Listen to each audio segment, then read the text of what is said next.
Hello, and thanks for joining another workshop today. We're going to be diving deep with Root Node. Once again, we'll be looking at another aspect of the Root Node server that we didn't really touch on last time, which is the database feature. The database feature comes for Root Node. We use MySQL, which is a standard open source database that's been used for decades now. What I have here is the world.sql from the MySQL organization. It gives you a full database of cities and countries and languages that are spoken in those cities. It's a really cool piece of data, and you can use it in your app for free. Just download it from their website.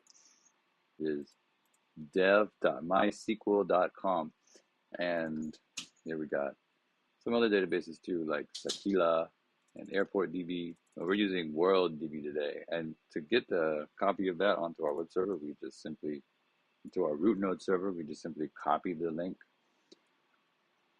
jump over to the browser where we're connected, do a wget, download the file, untar the file with xvvf option, tar xvps world db.tar.gz, extract it. Next thing we do, we would like to put the data into the database using the MySQL command. We simply would type MySQL-u, and we can get the username that we're using for our server from the env file. So that would be MySQL-u Safari root node app -p. There's our password. No, don't put the password on the command line. -p.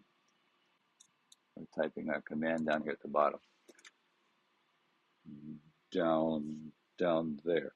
MySQL-u Safari root node app -p. Then the schema, which is also Safari root node app.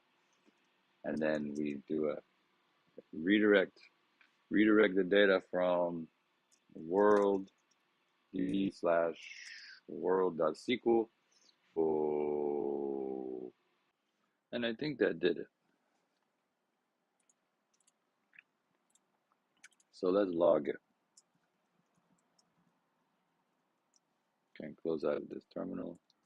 Click on our root node extension. Click on query database. And let's see. Should be some world tables in here. There we go. City. Let me make that bigger. City, country, country language. Those are the three tables that we imported into our database in Safari root node app. That's the name of our root node app. It's just called Safari root node app. Everybody gets a different name based on their domain. And ours is Safari root node app. So that's the name of our database too. We have a database called Safari root node app. And we've loaded in a whole bunch of data from MySQL's free world database. So let's select. Select is a MySQL keyword that means to go and fetch some data from the database. So we're going to select everything, every single column from country. And then, just like any programming language, you use a semicolon, except for Python. And there you see a lot of text. Whew. And it's hard to read that too. So if you type DESC for describe, you can type describe city, which tells you everything in the city table. Every column in the city table, not every object, but every column. So the columns of our table are ID, name, country code, district, and population. So let's say we want to select name and country code from city. And we get a much neater list. We got the name of the city and the name of, or the country code rather. So we got RUS, we got VNM, USA, and others like Burr. I don't know where that is, but we could look it up. And Zwi, I think that might be Zambia or Zimbabwe, one of the Z countries. All right, so let's say we do select all the UK cities, but I don't know what the UK's country code is. You want to know what tables are in the database, you type show tables. So we can select star from country, and we get all the countries.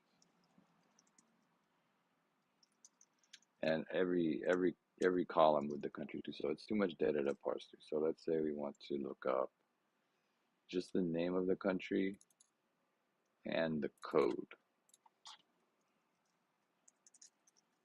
Name, comma, code from country.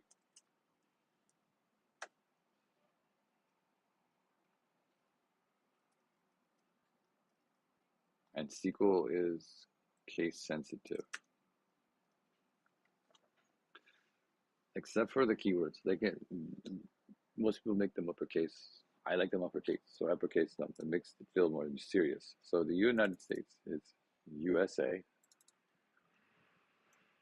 The United States Minor Outlying Islands is UMI. Ukraine is UKR. Uganda, UGA. That ZWE country is Zimbabwe. And ZMB is Zambia, according to our database. Now, what is Great Britain?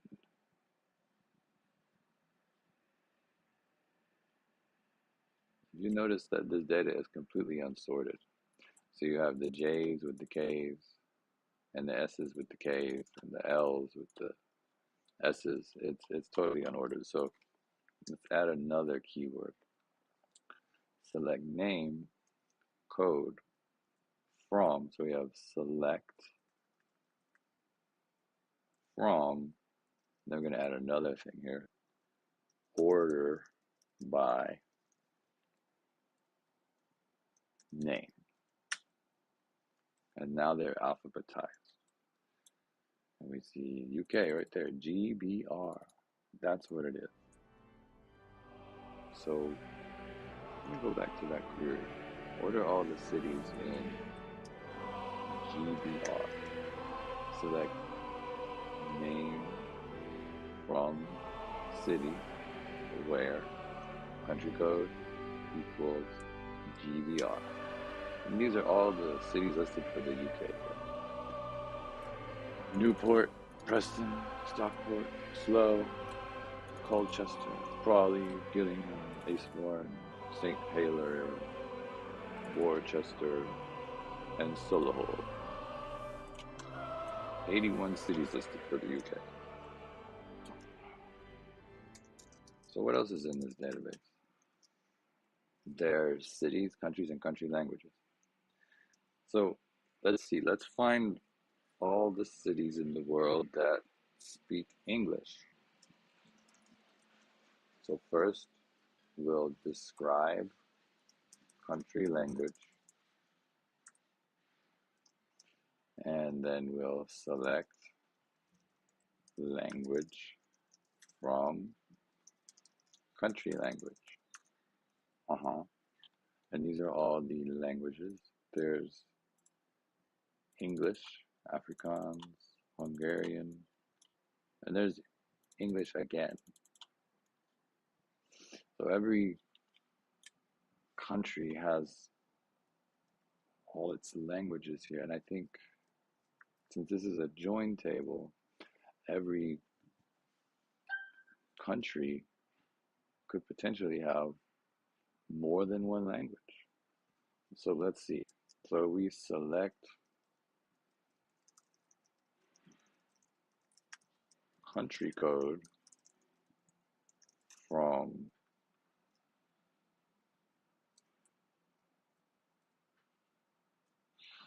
country language.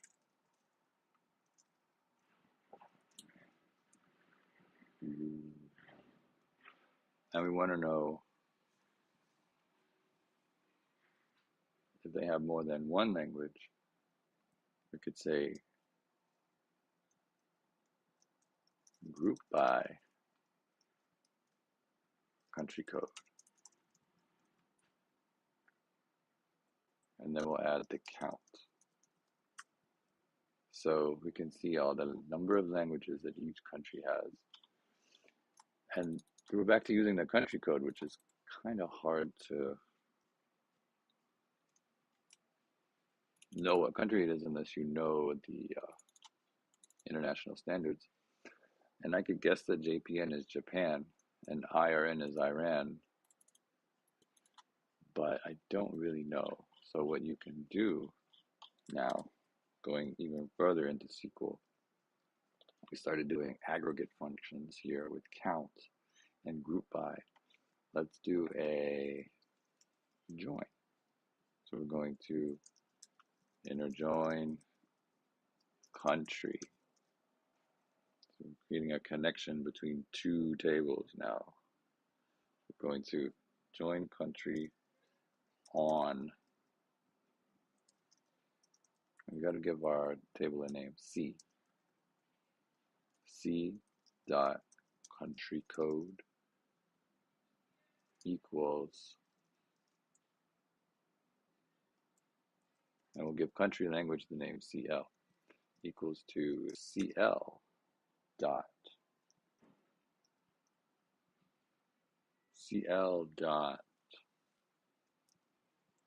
country code.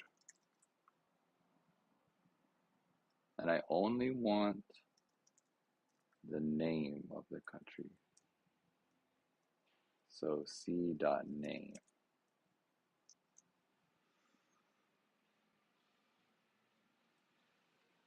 And it looks like I've got to do a quick reference of the table. It says that country doesn't have a field called country code. It has a field called code, but it doesn't have country code.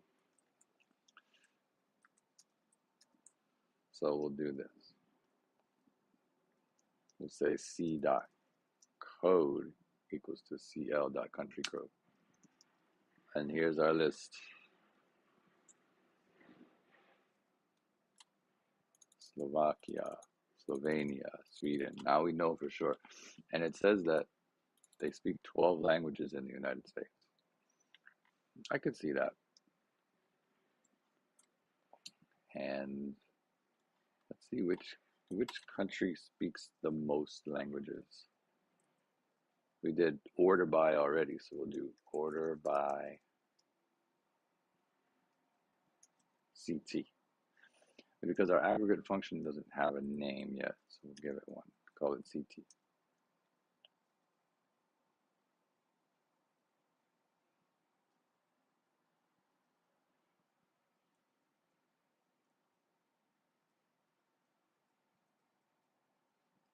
It doesn't like that. You have an error. Check the manual. Near group by at line 1. I wonder what that is. I think here's the problem. It matters what order you do your parameters, or what order you do your command in. The order by needs to be last. Order by CT. There we go. So the United States has got the most. Look at that. And then up here, we've got Anguilla only's got one. Cuba's only got one. Bermuda's only got one. Grenada's only got one. But it's a nice database. So let's review this command because we did a lot. So we did select. Remember select. That's just querying data. And then we select these different columns, but we're selecting from two different tables, from country language, which was named CL, and then joining it against country, which is called C, and we join country and country language together on the country code and the code. So where country code and code are equal, then we get a result. And wherever they're not equal, then they don't join. That's a different kind of join. This is an inner join, which is the most basic kind of join. The one that does the middle of a Venn diagram, as opposed to the left or the right side. And then we aggregate everything by the country code. So rather than getting many results from the join table multiplied by the table, we get one result for every country code. And then we order it by the number of languages that are counted. So this aggregate function count is going to count the number of times that we have a country language that matches a country code. So that would be, like, in the case of the USA, it was 12 languages. In the case of Grenada, it was a one language match. And altogether, we get our data. So let's take this query and put it into a backend that's available from the web. So now I've pasted this query into our app, into our code server, where we're going to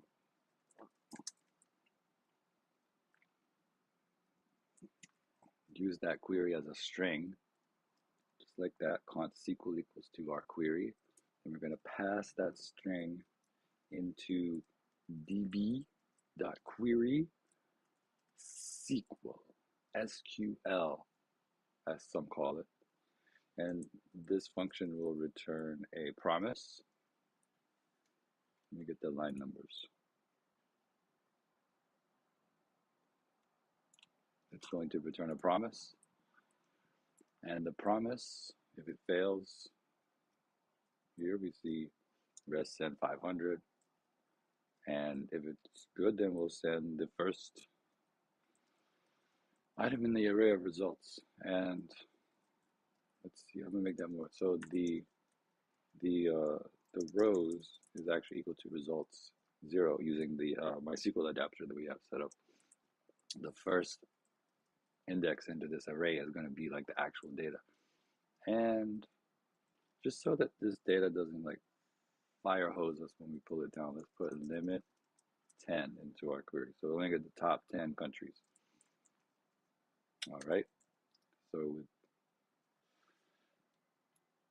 with root node, we hit Command Shift B, we pull down the task pane, we click deploy. Let me pull up the debug pane here so you can see what's happening. And right now it's returning nothing. Because there's nothing in sent, so we would type rows. Oops. And then redeploy.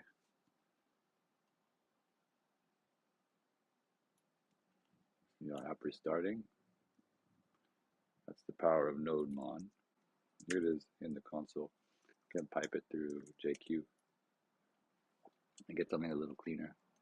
And there's our result. You see China #1, India, Canada, United States, Russia, Tanzania, South Africa, Nigeria, Iran, Kenya. And I think that's it for the day. We went through connecting to the database, seeding it with data,